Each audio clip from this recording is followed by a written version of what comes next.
Bom dia a todos novamente. Meu nome é Vitória Toffolo, eu sou gestora de portfólio aqui na XP Advisory.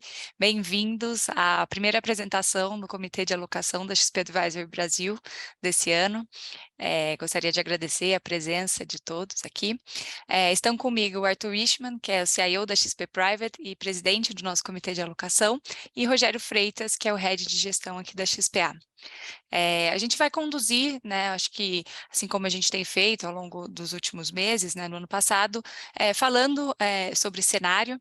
A gente vai dar uma breve introdução ali sobre cenário global, mas o foco mesmo vai ser Brasil, né? Acho que a gente tem tido discussões bem intensas, né, vídeos de acontecimentos recentes, as perspectivas que a gente tem para os mercados, tendo em vista o novo governo que assumiu recentemente, então bastante discussão e como isso reflete aqui para as alocações dos nossos portfólios.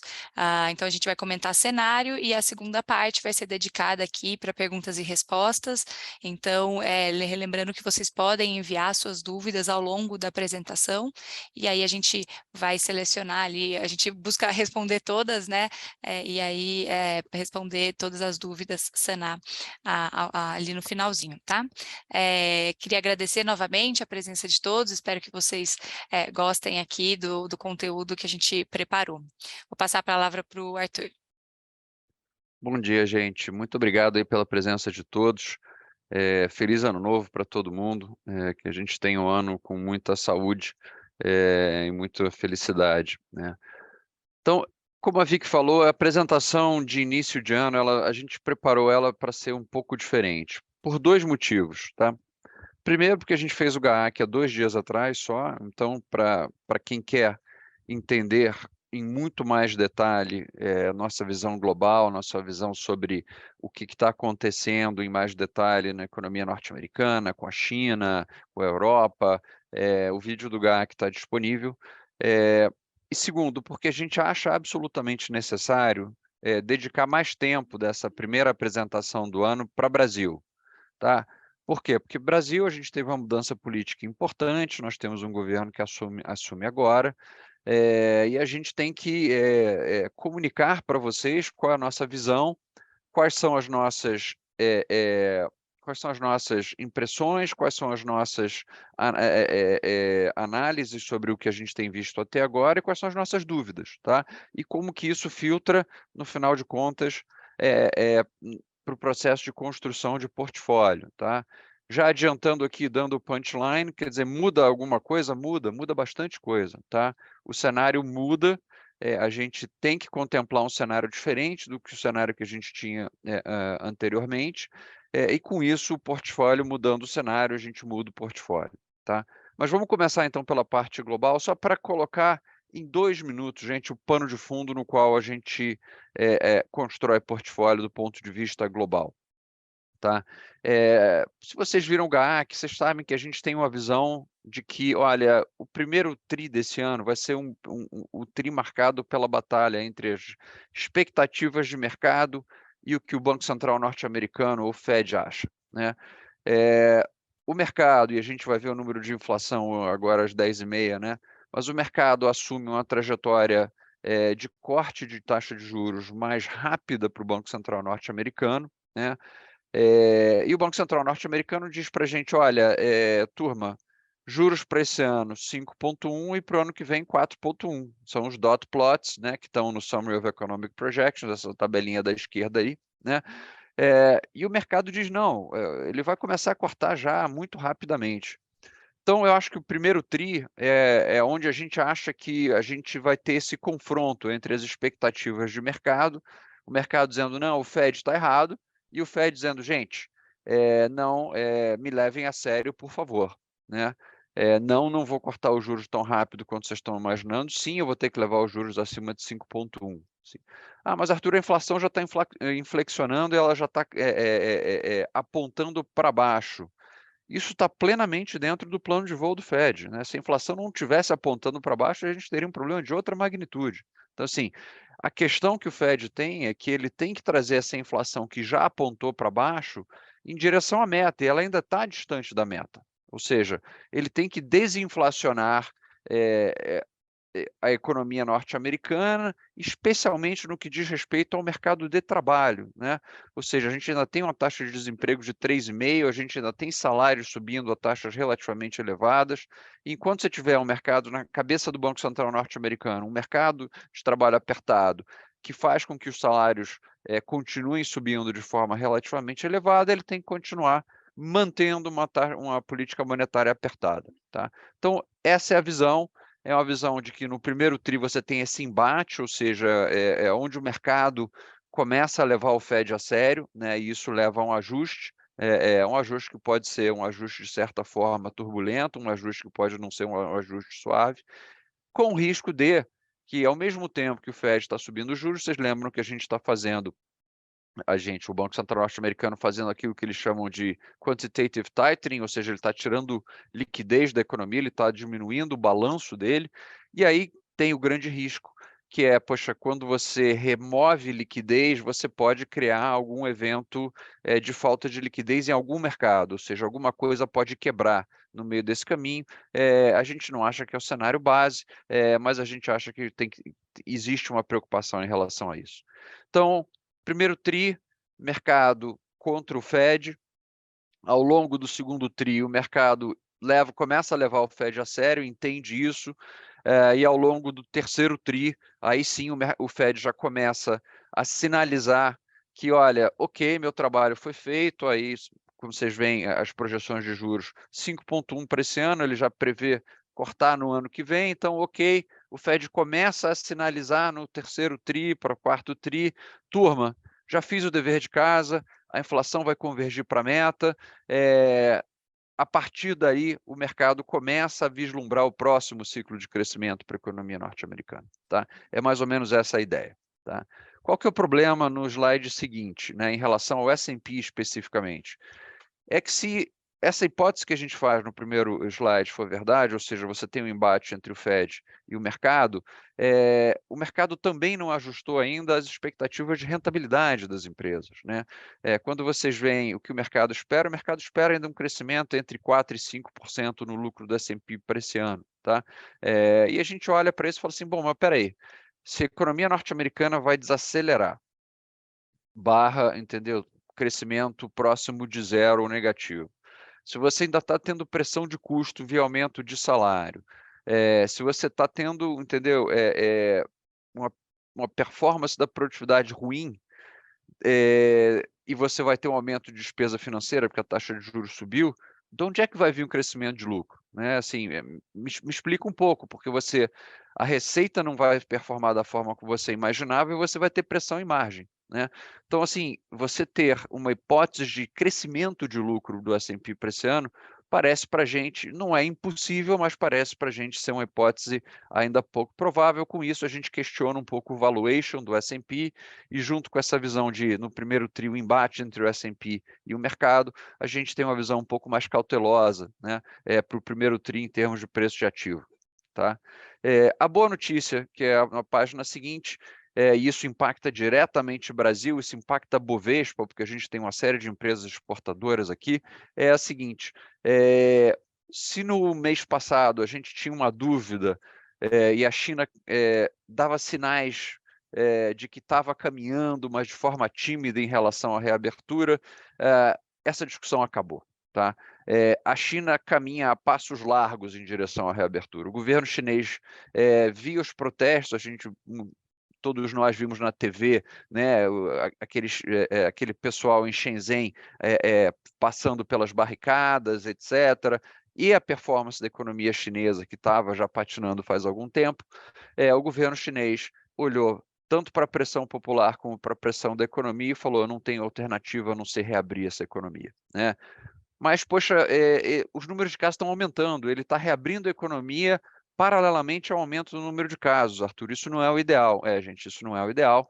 Isso é a consequência da política que a China teve de contágio zero, onde ela fechava tudo e buscava, entendeu, um nível de contágio zero. Com isso, você não tem uma população que tenha desenvolvido imunidade de rebanho, e ao abrir a economia, você vai abrir a economia concomitantemente ao aumento de número de casos. Isso, infelizmente, vai ser uma característica da economia chinesa, mas para a gente, aqui no Brasil, de novo, não estou minimizando o custo social, etc., que isso vai ter para a China, mas para nós aqui no Brasil isso significa que você vai ter um ciclo de commodities que nos ajuda. Não acredito num super ciclo de commodities, eu não acredito, entendeu, em minério de ferro voltando para $180 por tonelada, nada disso, mas você vai ter minério de ferro, já subiu 50% dos lows, né?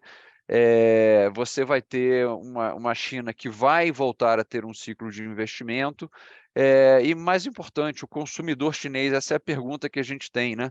O consumidor chinês vai sair de casa. Ele vai sair de casa com uma voracidade para ir pô, no shopping e dizer, pô, vou consumir tudo aquilo que eu não consumi nos últimos 2 anos. Quando a gente reabriu as economias em 2020, a gente criou aquele termo que chama revenge consumption, né?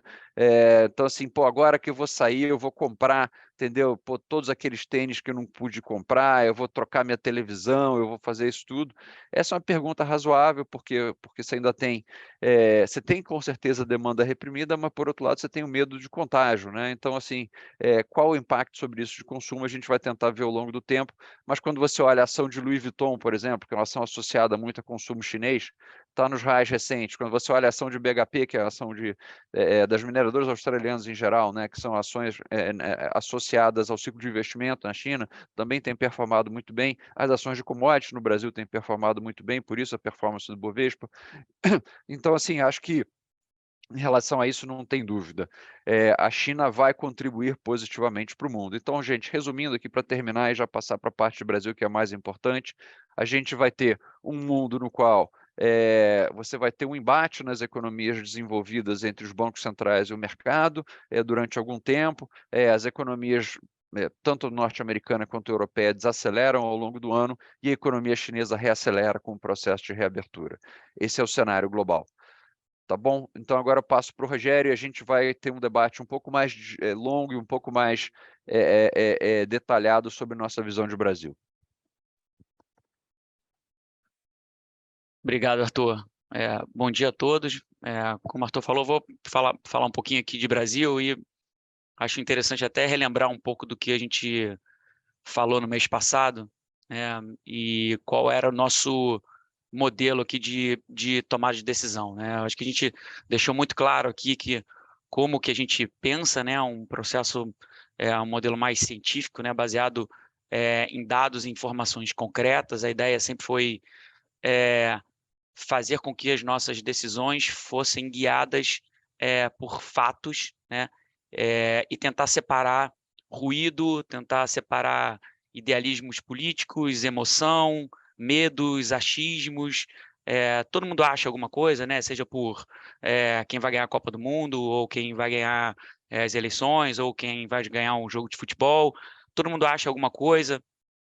Afinal de contas, né, a gente acha, e dentro da nossa cabeça pelo menos, a maior probabilidade de acontecer aquele evento, assim, é a gente que acha, né? Então, como a gente acha, na nossa cabeça pelo menos, a probabilidade de acontecer aquele evento é maior porque a gente acha aquilo.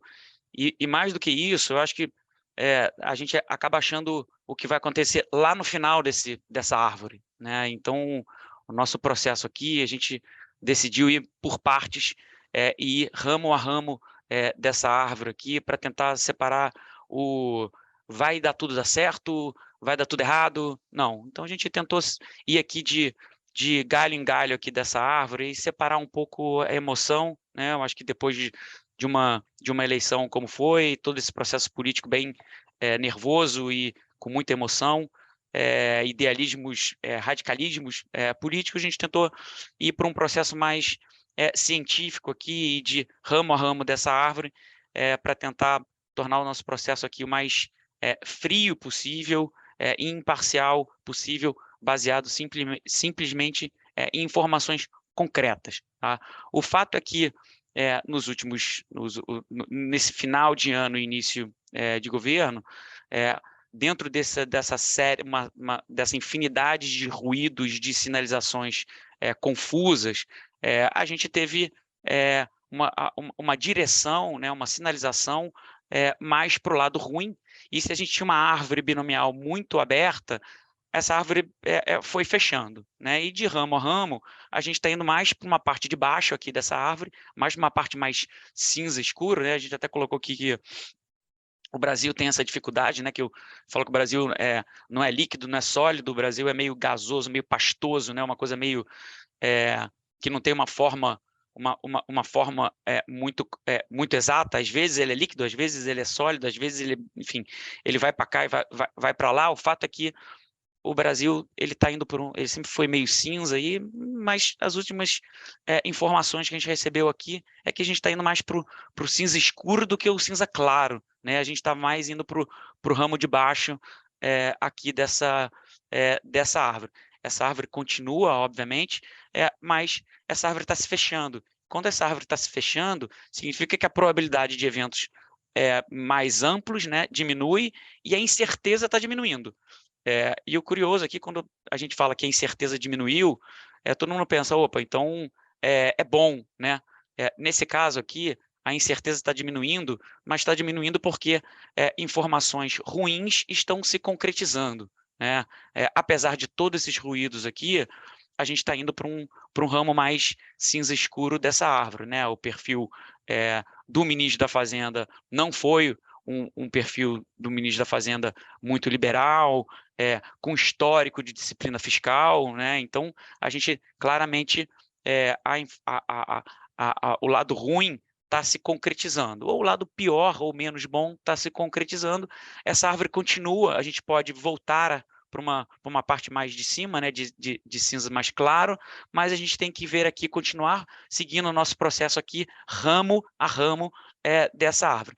As informações mais recentes, como eu falei, tem muito ruído aqui, tá? Então, é como se você tivesse pego dois elementos químicos, né? Você balançou e está tendo muito ruído, a gente não sabe para que lado está indo. O fato é que as últimas sinalizações foram muito ruins, né? Revisão de algumas reformas importantes, o ministro Lupe falando uma coisa, o Mercadante falando outra, a Esther Dweck falando uma outra coisa, uma série de relembranças aqui, né? Tirando alguns fantasmas aí, nos assombrando de coisas do passado que claramente não deram certo, né? Não deram certo, como coisas da nova matriz econômica, que levou a gente para a maior recessão da história da economia brasileira, moeda única da América Latina, assim, coisas que claramente se mostraram fracassadas no passado, e as pessoas, enfim, algumas pessoas retirando aí do cemitério alguns zumbis aí nos assombrando, né? Então, assim, tem muito ruído, mas o fato é que os ruídos não são bons, né? Poderiam ser ruídos positivos, mas está tudo indo na direção mais negativa. E em cima disso, obviamente que o mercado reage, né? Então, o mercado antecipou, né? Porque ele se lembrou exatamente da nova matriz, aqueles 3, 4 anos ali da nova matriz econômica, onde levou o Brasil para um crescimento muito baixo, queda da produtividade, desemprego alto, inflação mais alta, expectativa de inflação muito alta. Então, assim, o mercado se lembrou, os agentes econômicos se lembraram de tudo que a gente viveu e falou, opa, peraí, eu já vi esse filme antes, deixa eu antecipar. Então, o mercado claramente se antecipou, né? Reagiu a todas essas informações confusas, contraditórias, reagiu de maneira justificada, né? Agora, tem muito medo, tem muita emoção aqui nesse primeiro momento. De novo, com razão, porque a nova matriz econômica levou o país de joelhos, né? A economia brasileira ficou de joelhos naqueles três anos ali. Então, o mercado antecipou e começou a precificar o Brasil e a economia e os ativos brasileiros exatamente igual como o Brasil chegou ali naquele momento de nova matriz econômica, né? O real desvalorizou, o pré deu uma esticada como a gente não via há muito tempo, né?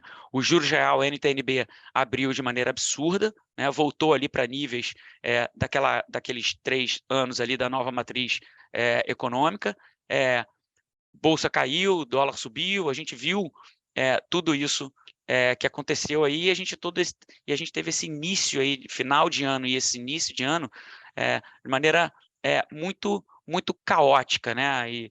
E agora que depois dos mercados já reagindo, né? Próximo o slide a gente também viu o Brasil, a Bolsa Brasileira descolando, a moeda brasileira descolando do resto do mundo, né? A performance do real, a performance da Bolsa Brasileira bem aquém dos seus pares e das principais bolsas do mundo. Mas o que a gente tem que se perguntar é que, a partir de agora, né, qual é o caminho que o Brasil vai tomar daqui para frente, né? Depois desse início e esses ruídos muito ruins, né? E a sinalização muito ruim aqui desse final de ano, sinalizando o início de ano, o início de governo bem incerto, né? Qual é a nossa visão para o Brasil daqui para frente, né? Então, passar aqui de volta a palavra para o Arthur, para ele responder essa pergunta fácil. Bom, gente, então vamos lá. Eu vou contar uma historinha para vocês, uma historinha de um país que eu vivi, né? Eu estou no mercado há 28 anos, e eu vou contar a historinha desse país no qual, bom, tudo bem, uma parte da minha carreira importante não foi no Brasil, mas a parte que eu vivi no Brasil, eu vou contar para vocês a historinha desse país que eu vivi, que é um país que a gente pode chamar de mediocristão. O que é o mediocristão, gente? Se a gente passar para o próximo slide, tá? É um país, e aqui eu comecei em 94 no mercado, tá? Então, pô, já dá para ver a idade, né? Já é uma coisa. Mas assim, quando você olha, você fala assim, bom, ok, vamos ver como é que o Brasil cresceu ao longo desses 28 anos, né, de carreira, né? O Brasil cresceu, o seu PIB per capita, 1,24%, gente. Isso é uma tragédia. Assim, isso não é nada, entendeu? Isso não é nada diferente de uma tragédia, como diria o ex-ministro Roberto Campos, o Brasil não perde uma oportunidade de perder uma oportunidade, a gente perdeu décadas, né, com um crescimento absolutamente medíocre, tá? Aí você fala assim, não, mas peraí, Arthur, você está medindo errado, porque você está pegando os anos de, como falou o Rogério, da nova matriz econômica, que foi justamente isso aqui, né, que foi a pior performance macroeconômica do Brasil de toda a história da série de PIB, né? Então faz o seguinte, exclui a nova matriz econômica, exclui os anos de -4 de PIB, de -3 seguidos, tal, e aí você tem uma média de PIB per capita de 2%, crescimento de PIB per capita de 2%, tá? Então, assim, também nada para, poxa, olha, nós estamos aqui para nos vangloriar, né? De novo, né? A gente está aqui olhando para isso, falando assim, poxa, a performance do PIB foi medíocre. Aí você olha, poxa, a próxima variável, por favor, Vicky. Você fala assim, pô, então inflação. Não, mas peraí. E aí, inflação, eu tive que dar uma cortada na série, porque você pega a série de 94, você pega a série ainda da hiperinflação, mas qual é a inflação do mediocristão? A inflação do mediocristão é 6,94 ao ano. Ah, mas exclui, então, Arthur, exclui 95, porque 95 ainda tinha aquela inércia de 94, plano real, estabilização, etc. Tá bom, eu excluo 95 e você tem uma média de inflação de 6,30, né? Então, o que é o mediocristão, gente? O mediocristão é um país que cresce 1,20, tá? Com inflação de 6, tá? Foi isso que eu vivi na minha carreira. Esse é o país que eu conheço. Esse é o país que eu experimentei ao longo da minha carreira, né? É a pergunta que a gente tem que se fazer, poxa, o que está por trás do mediocristão? E a gente vai viver o mediocristão nos próximos 10 anos, né? E aí esse é um gráfico com o qual vocês já devem estar familiarizados, porque a gente usou em apresentações passadas. A gente olha aqui inflação, que é exatamente o gráfico do slide passado, juros. No mediocristão, o juro médio foi alguma coisa em torno de 12,60, né? Então estamos falando aí 12,60, 6,30 de inflação, tá? A conta não é exatamente essa, mas estamos falando de um juro real em torno de 6 alguma coisa por cento, né? Só que o mediocristão ele não é uniforme, gente. Ele não é uniforme no seguinte sentido, ele não foi um período uniforme de mediocridade, tá? A gente teve períodos bons, períodos louváveis, onde as coisas funcionaram, e teve períodos onde as coisas não funcionaram, né? A gente teve o ajuste do presidente Lula no primeiro mandato, no qual você tinha o Henrique Meirelles e uma preocupação, a China ajudando muito via ciclo de commodities, então a receita do governo crescia, então você tinha um fiscal relativamente equilibrado, tá? E aí você teve a Dilma, né, a nova matriz econômica, e nesse momento tudo começa a dar errado, né? Vocês veem que, poxa, olha só que interessante, né? O IPCA em todo o governo Dilma, em momento nenhum, ele passou sequer abaixo da meta. Você pensa, num modelo de meta de inflação, a inflação deve passar, teoricamente, 50% do tempo abaixo, 50% do tempo acima, para, na média, ela ficar ali, né? Não. Era como se a meta de inflação fosse o piso para o Banco Central daquela época, né? Para o Banco Central do Tombini. Né? E aí o que acontece? A inflação dispara, a gente é forçado a reagir com um aumento de juros real, o PIB colapsa. E aí vem de novo uma nova onda reformista, né, do presidente Temer, de novo o Henrique Meirelles, dessa vez na Fazenda, né? A gente passa a reforma trabalhista, a gente passa uma série de reformas importantes, e aí o que acontece? O que acontece é que a inflação cai, e o juro real pode cair dessa forma, tá? A gente teve, entendeu?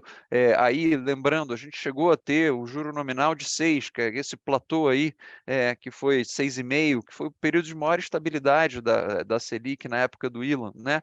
E a inflação na meta, né? Você olha a inflação, na verdade, ligeiramente abaixo da meta com isso, quer dizer que o juro real de 6,5, ele não estava inadequado, ele não era forçado, né?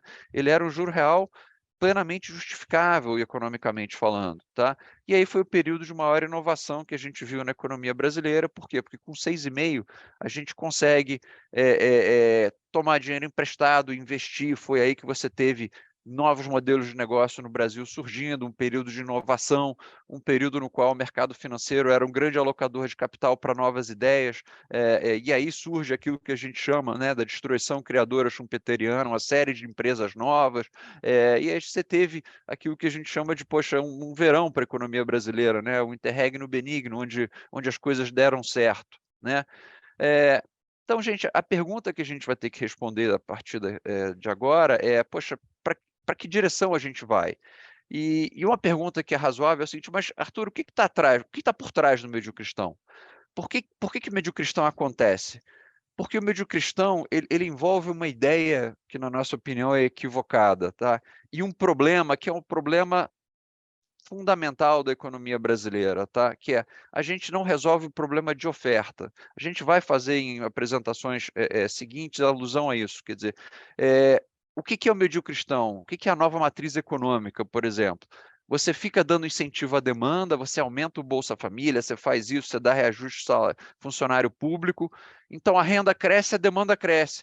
Só que você não resolve o problema do ambiente de negócios, do custo de capital elevado, né, do juro alto no Brasil, das empresas terem que trabalhar num ambiente super complexo, num ambiente tributário maluco, entendeu?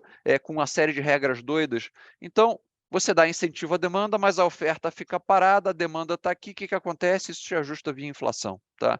E se ajustando via inflação, num regime de Banco Central independente, ele é forçado a combater essa inflação com a taxa de juros elevada, né?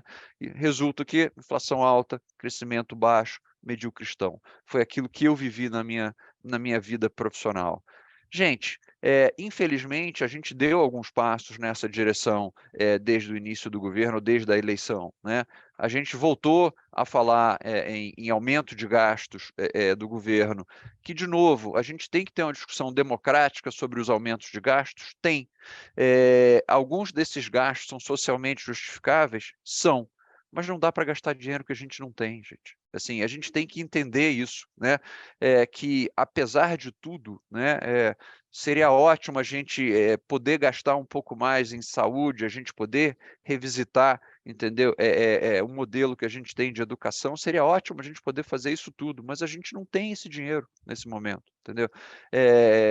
E a gente tem, por outro lado, uma oportunidade de ouro, que é a seguinte: qual seria se a gente acreditasse no funcionamento normal do mercado, numa economia capitalista, a trajetória da economia brasileira durante esse ano, tá? Se a gente não fizesse uma besteira no fiscal, a economia brasileira ia desacelerar ao longo do primeiro semestre, esse ia ser o período ruim de ajuste, por quê? Porque a Selic funciona, né? A taxa de juros alta funciona, a economia desaceleraria ao longo do primeiro semestre, isso colocaria um controle, uma pressão na inflação para baixo, né? A inflação iria convergir ao longo do ano, não é aquela inflação colapsa, mas ao longo do ano ela convergiria para a meta. A gente tinha uma inflação de alguma coisa em torno de 5,5% para esse ano, 5,60, 5,70.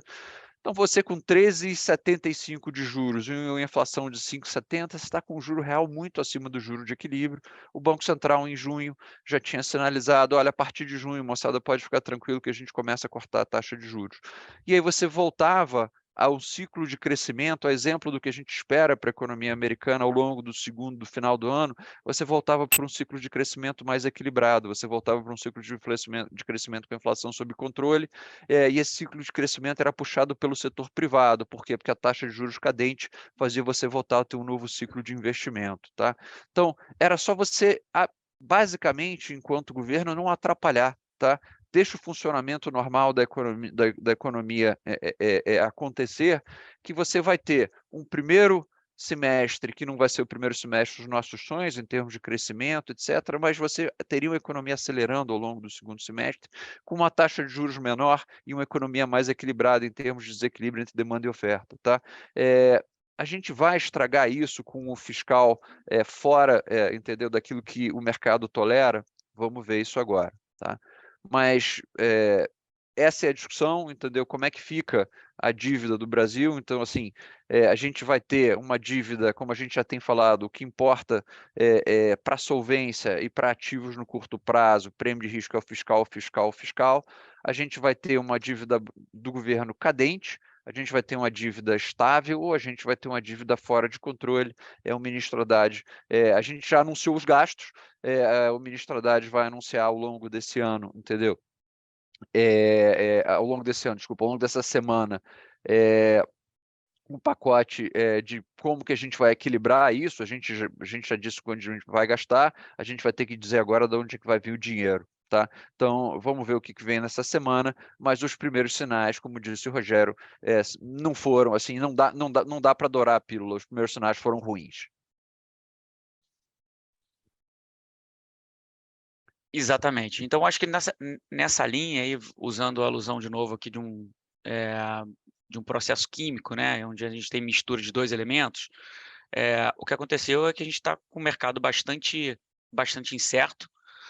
Naquele gráfico anterior que o Arthur mostrou, claramente o mercado está dando uma probabilidade maior da gente ir para um cenário de trajetória de dívida PIB mais elevado, né? E dentro dessa soma aqui de probabilidade e incerteza, o mercado reagiu, e nessa mistura toda aqui, os prêmios aumentaram, as incertezas aumentaram, juros mais altos por mais tempo.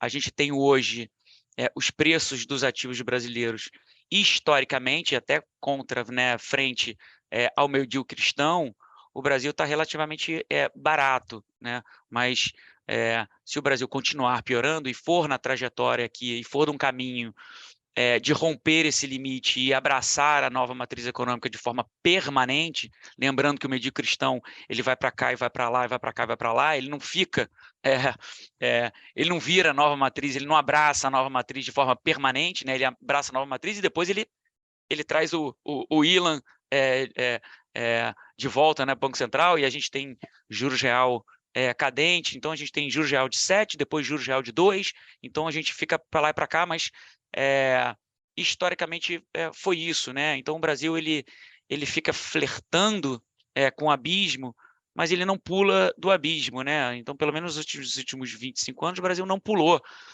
Mas o fato de não pular não significa que nunca ele vá pular, né?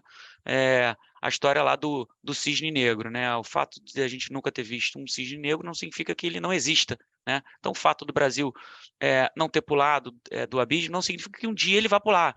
E o mercado claramente deu uma probabilidade, precifica hoje uma probabilidade maior do Brasil abraçar esse caminho de forma mais permanente, a nova matriz, né? E por isso que os ativos pioraram. Né, exatamente.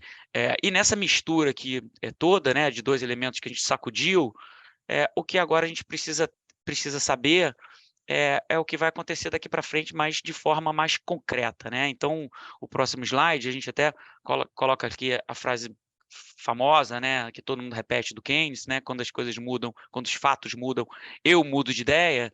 A gente tem que esperar os fatos, né? Os sinais foram muito ruins, mas a gente precisa decantar, né? Então, esperar um pouquinho, decantar esses dois elementos, né?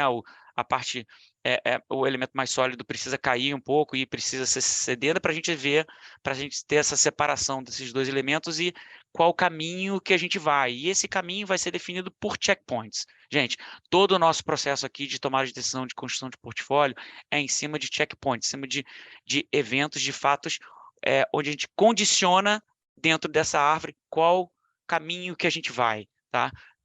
E esses são os fundamentos. Então, quando os fundamentos mudam, eu mudo de ideia, né? Enquanto os fundamentos não mudarem, a gente continua com o mesmo cenário. Não adianta a gente querer decidir ou achar que vai dar certo ou vai dar errado antes da hora. Vamos por partes aqui nesses ramos dessa árvore, mas sempre baseado em fundamentos, né? Como o Arthur colocou, o governo veio com 220 bilhões de aumento de gasto no ano passado, o mercado reagiu a, nova matriz econômica. Já vi esse filme antes, vamos reagir. E agora a gente já está vendo alguns sinais numa direção um pouco mais responsável fiscalmente, ou então mais consciente, né, de que existe uma restrição fiscal. E de onde que está vindo isso?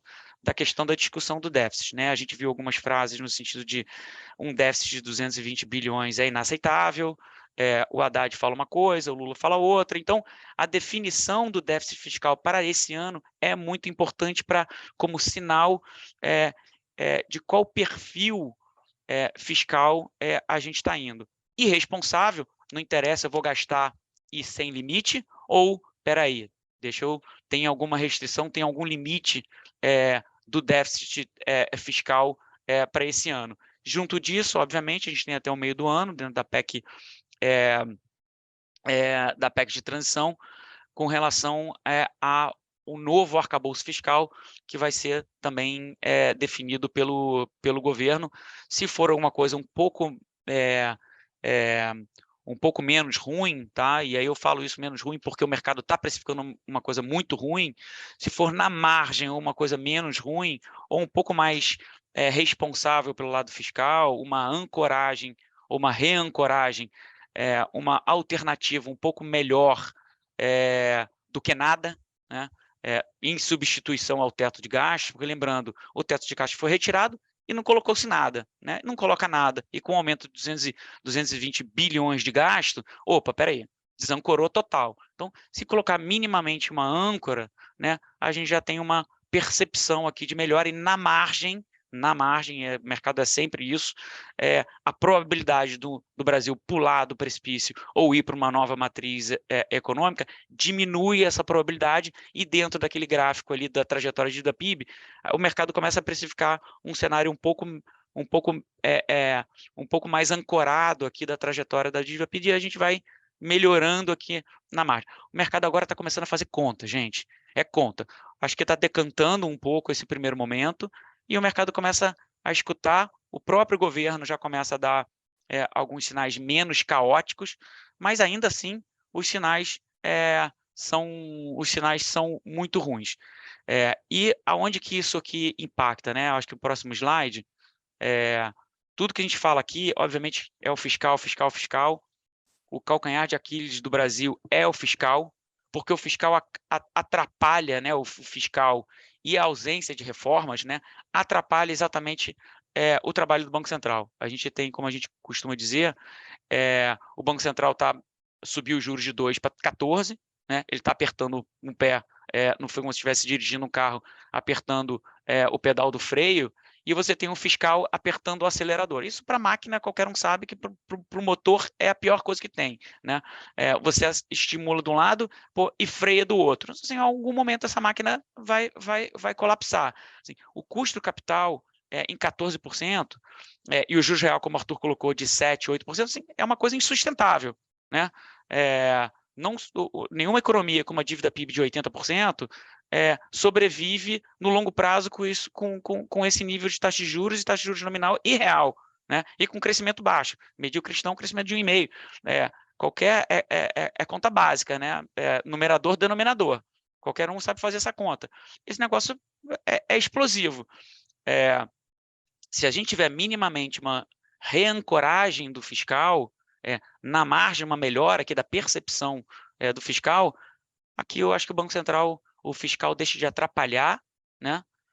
E com alguma perspectiva de reforma tributária, a gente pode ter o Banco Central um pouco mais tranquilo, né? Para voltar, aí responde um pouco desse ponto de interrogação aí. Obviamente o mercado reagiu e tirou qualquer corte de Selic para o futuro, né? Em algum momento até colocou alta de Selic e faz total sentido, né? Gastando mais, expectativa de inflação já começou a subir, né? A gente tinha um processo desinflacionário acontecendo e que foi abortado depois de todas essas coisas meio alopradas aí pelo lado do fiscal, sem nenhuma alusão aos aloprados. Mas a expectativa de inflação, as expectativas de inflação começaram a subir de 2024, 25 e 26, né, atrapalhando o trabalho do Banco Central por causa dessa falta de ancoragem aqui do fiscal de longo prazo. A gente voltando a ter isso, pode ser que abra espaço aqui para mais, no final do ano, a política monetária aqui ser, na margem, ligeiramente afrouxada. Mas isso aqui é condicionado, tá? Condicionado ao fiscal, condicionado ao arcabouço, condicionado a reformas, condicionado a esses dois pontos aí também, que é qual é o perfil do diretor de política monetária que vai ser indicado para o Banco Central, né? O Bruno Serra está saindo, e o Roberto Campos Neto vai indicar obviamente, com o ok do Haddad, e a gente tem que ver qual vai ser esse perfil. E por que isso é importante? Porque vai ser também mais ou menos a direção do substituto, né? Quem vai sentar na cadeira do Roberto Campos Neto no final de 24. Isso tudo é muito importante para ter um pouco desse somatório, né, do fiscal e monetário, que é a política econômica do governo, mais distante ou mais perto do pesadelo da nova matriz econômica, né? Quanto mais distante, eu acho que o mercado melhora. Quanto mais perto desse somatório de fiscal e monetário, o mercado piora. Acho que eu passar aqui para a Vicky para falar um pouco de como que a gente vê as consequências aqui de asset allocation para 2023. Exato, bom, obrigada, Rogério. Realmente, acho que Brasil sendo Brasil e não sendo fácil, né? Eu acho que os mercados, assim como a gente vem acompanhando, bastante voláteis, e eu acho que é super importante ter essa cautela na hora de fazer essa composição de portfólio. Eu acho que se eu puder resumir aqui um pouco, né, das principais mensagens, eu acho que do lado global, né, a gente ainda tem, principalmente nesse começo do ano, um cenário mais desafiador, então a gente ainda tem bastante cautela em relação à alocação, seja renda fixa, renda variável lá fora, e aqui para o Brasil, os direcionamentos, como a gente tem visto, não foram positivos, mas eu acho que uma grande questão, né, que eu acho que o Rogério e o Arthur colocaram muito bem, é que não necessariamente essa trajetória inicial, né, esses primeiros fatos que a gente teve, eles não são irreversíveis, né? Assim, os sinais não foram positivos, mas não está nada cravado na pedra. Então, a gente tem que acompanhar, tem que monitorar, ainda faltam algumas definições importantes, principalmente em relação ao arcabouço. E aí, isso, de certa forma, gera algumas oportunidades de forma seletiva. Então, acho que pensando em portfólio para esse ano, né, para 2023, o que a gente tem priorizado aqui, que eu acho que é até um pouco uma continuidade ali do final do ano passado, privilegiar a renda fixa, né? Eu acho que diferente de alguns anos recentes, a gente tem, né, dado toda essa contextualização, juros mais altos, então a gente tem, de certa forma, aqui no Brasil esse benefício, você consegue diminuir o risco, ali parquear essa parte do portfólio aqui em renda fixa, em taxas relativamente atrativas. Então, aqui o foco principalmente é a parcela pós-fixada, e acho que é importante fazer uma observação em relação a isso, também com bastante cautela em relação a essa alocação. O que eu quero dizer? Tem a parte mais líquida, né? Até nesse ambiente de volatilidade é importante você ter essa liquidez, mas também com bastante cautela em relação à alocação de crédito, né? Dado todo o movimento recente que a gente viu ao longo dos últimos 2 anos, comportamento de spread e também, obviamente, o desafio para as empresas ao longo dos próximos anos, empresas e bancos. E ainda dentro de renda fixa, né, aí um pouco para os portfólios, para os clientes famílias que aceitam um pouco mais de risco, direcionar para a parte de inflação, né? Que quem nos acompanha aqui bastante tempo sabe que a gente gosta bastante desse tipo de ativo, ali as NTNBs principalmente, que, baseado em tudo que a gente colocou, o comportamento do mercado também, oferecem taxas historicamente atrativas, né, rodando ali acima de IPCA mais 6, 6,20, dependendo do vencimento, e é uma alocação que, num eventual assim, ajuste mais positivos, algumas surpresas positivas que a gente possa vir a ter, você tem eventualmente uma probabilidade de fechamento, né, dessas taxas, mas também num cenário, né, mais desafiador que possa continuar a vir a ter, ela defende da inflação. Então, acho que essas duas características dentro desse mesmo ativo é interessante. Então, a gente privilegia a renda fixa, primeiramente ali após fixado, e para quem aceita correr um pouco mais de risco, porque principalmente dentro dos fundos você tem a marcação ao mercado, a parcela de inflação. Depois a gente vai, né, para as outras classes de ativos, e aí bastante também cautela em relação a essa exposição a risco. O Rogério comentou muito bem, eu acho que a gente já viu uma reação expressiva do mercado, então até em relação ao passado, né, historicamente os preços nos parecem atrativos, mas ainda tem algumas indefinições, então nada que possa ficar mais atrativo, então a gente tem bastante cautela. E o que a gente analisa, né, as questões dos nossos checkpoints, para eventualmente fazer esses ajustes nessas outras classes, né? Acho que essa exposição a risco, ela está muito condicionada à melhora dos fundamentos. Então, entender exatamente aonde a gente pode chegar, quais níveis, né, inflação, juros, e isso refletindo também nos demais mercados, né? Aí, obviamente, principalmente bolsa, para entender ao longo do tempo, ali ao longo do ano, como que a gente pode ir ajustando essa exposição a risco. E aí eu acho que o foco aqui, quando a gente fala de renda variável, mesmo que essa exposição a risco condicionada, seria focar em boas empresas, né, empresas resilientes, que, como a gente também colocou esse ano, deve ser de desaceleração da atividade, então colocar em empresas resilientes que já enfrentaram, né, já passaram por outras crises e eventualmente algumas delas até saíram fortalecidas, que têm ali um caixa confortável para sustentar esses momentos mais desafiadores de enfraquecimento de atividade. E acho que fazendo ali um link também com o que o Arthur colocou no início da apresentação de China, né, acho que as exportadoras que já vêm se beneficiando, né, se a gente olha o ano passado, e com essa reabertura ali da economia chinesa, podem também continuar se beneficiando de certa forma.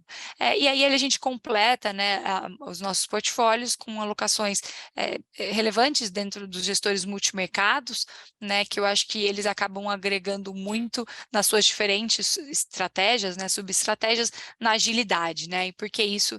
Porque eu acho que a dinâmica, né, de bastante vol nos mercados aqui e lá fora, ela é importante. Acho que essa estratégia agrega com esses gestores podendo reduzir, né, e eventualmente aumentar, ajustar a posição com bastante agilidade e rapidez, além da diversificação, obviamente. Então, acho que esse é um pouco do direcionamento aqui dos portfólios para 2023.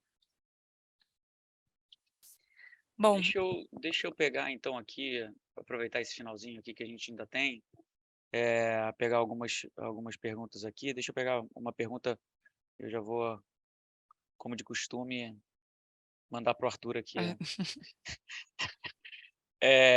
Como vocês explicam os últimos movimentos de mercado da última semana, mesmo com tanto ruído, o mercado reagindo positivamente?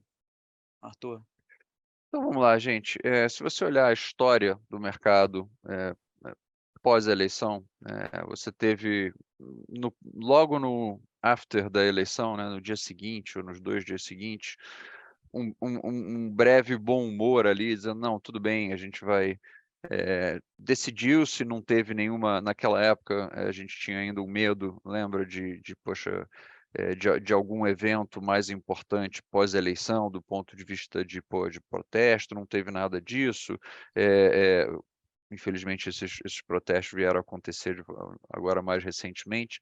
Mas, assim, você tinha esse breve, digamos assim, bom humor, e aí começaram a vir todos os ruídos aos quais o Rogério fez alusão aqui. Não, poxa, olha, a PEC de transição. Não, a PEC de transição ela vai incluir muito mais do que a extensão do Bolsa Família e o ajuste do salário mínimo. Ela vai incluir, entendeu? Centenas de bilhões de dólares acima disso. Aí você fala assim, poxa, de reais acima disso. Aí você fala assim, opa. Aí o mercado começou a ficar muito assustado. A retórica do governo começou a ser uma retórica muito, digamos assim, anti-mercado. Ele começou as pessoas começaram a falar, o presidente chegou a falar que o mercado estava nervosinho, esse tipo de coisa, e o mercado falou, bom, peraí, então talvez essa visão de que a gente vai ter um conjunto de políticas consistentes, como a gente teve no primeiro governo do presidente Lula, talvez essa visão seja equivocada. E aí o mercado falou, bom, se essa visão é equivocada, se o governo já me disse como é que ele vai gastar, ele falou, olha, eu já te digo como eu vou gastar, depois eu vou te falar como é que eu vou aparecer com o dinheiro, o pessoal falou, poxa, isso aí eu já vi no passado, e aí aconteceu, entendeu, uma abertura muito importante de prêmio de risco.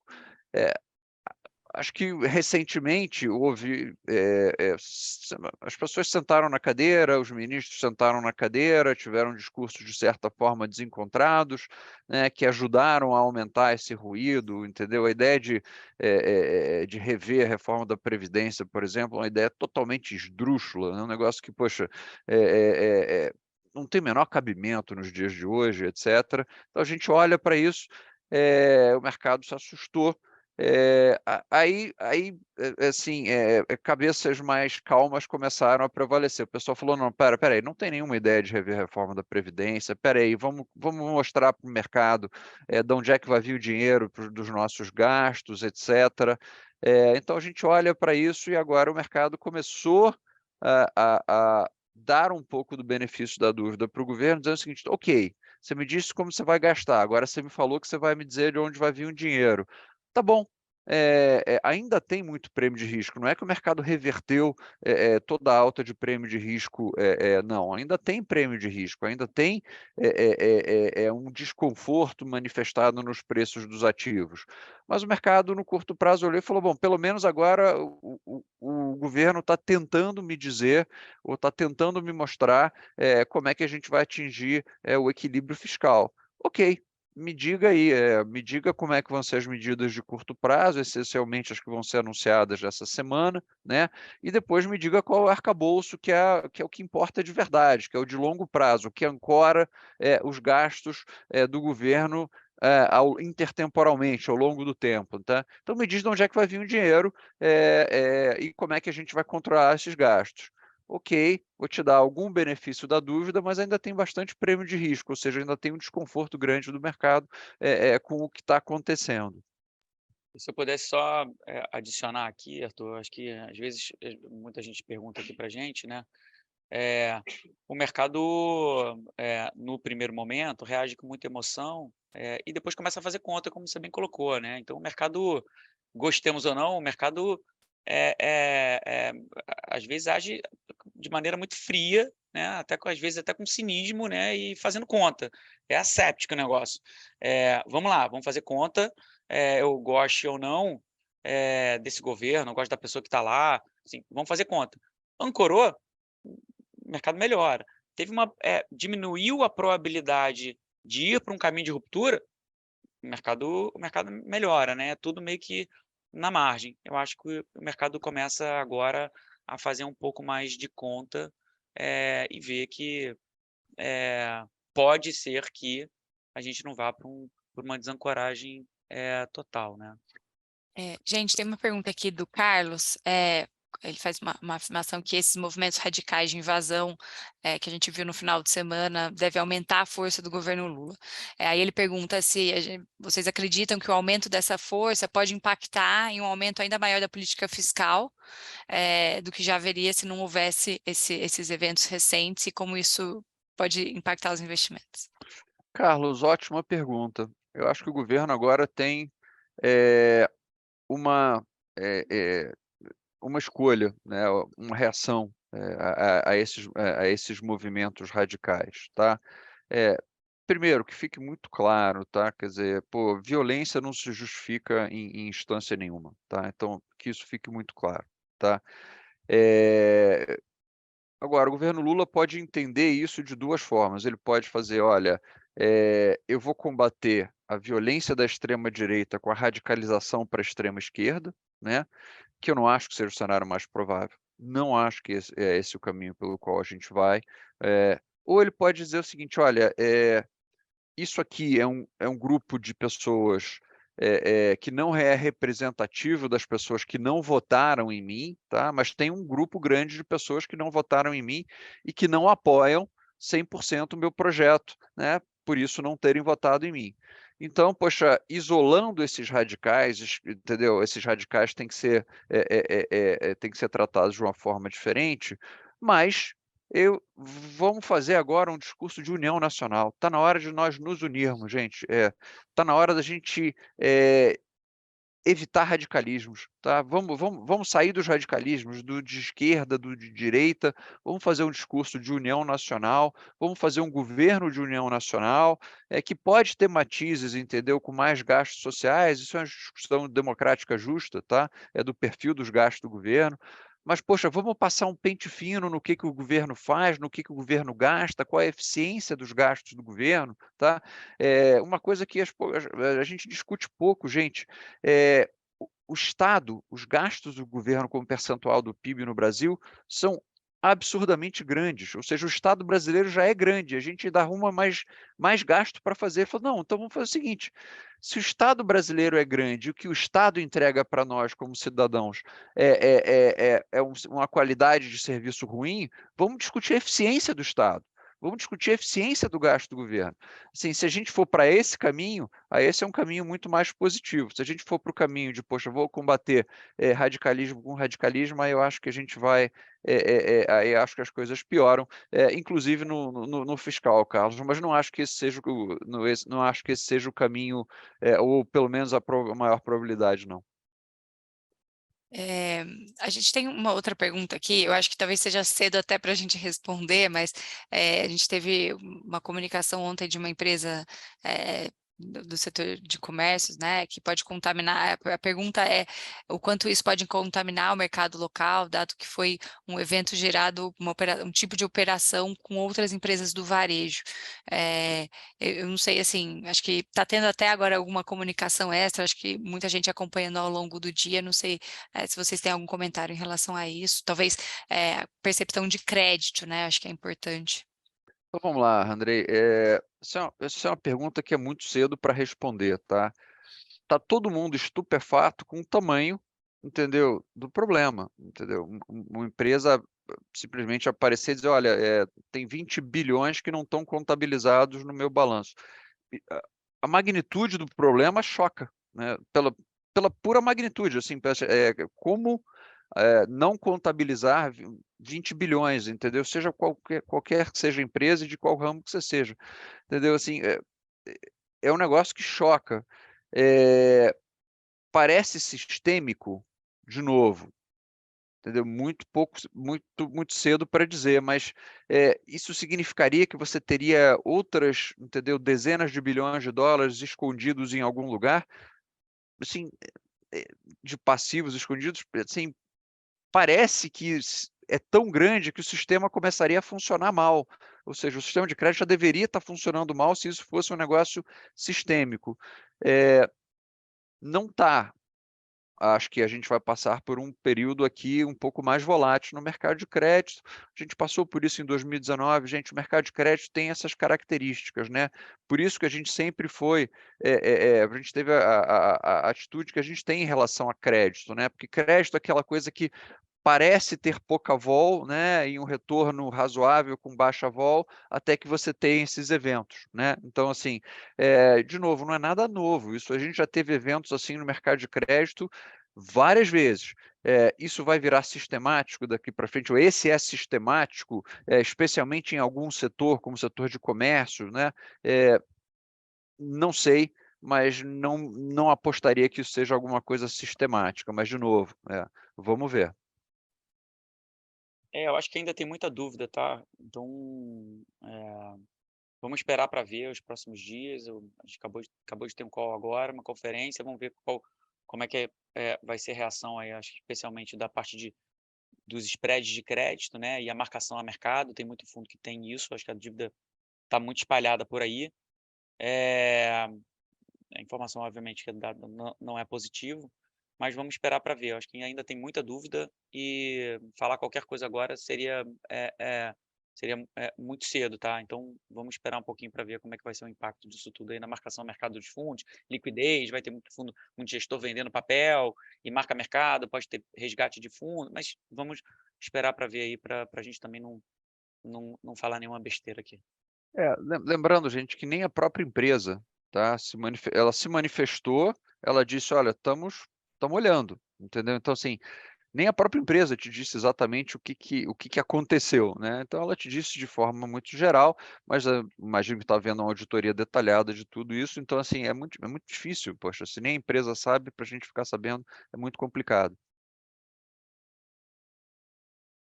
Exato. Gente, eu acho que é isso, né? Eu acho que as perguntas que a gente não conseguiu responder, a gente já está estourando o tempo, a gente está sempre à disposição. Queria desejar feliz ano novo, obrigado pela confiança e a gente está aqui sempre à disposição de todos vocês. Gente, muito obrigado aí pela audiência, poxa, obrigado por estarem aqui com a gente nesse início de ano, um ótimo ano para todos. Também desejo um ótimo 2023, agradecer a parceria de todos e a gente está super à disposição aqui, toda a equipe de gestores, para tirar dúvidas, para conversar mais sobre o cenário, eventualmente, e sobre as posições. Obrigada e até o mês que vem.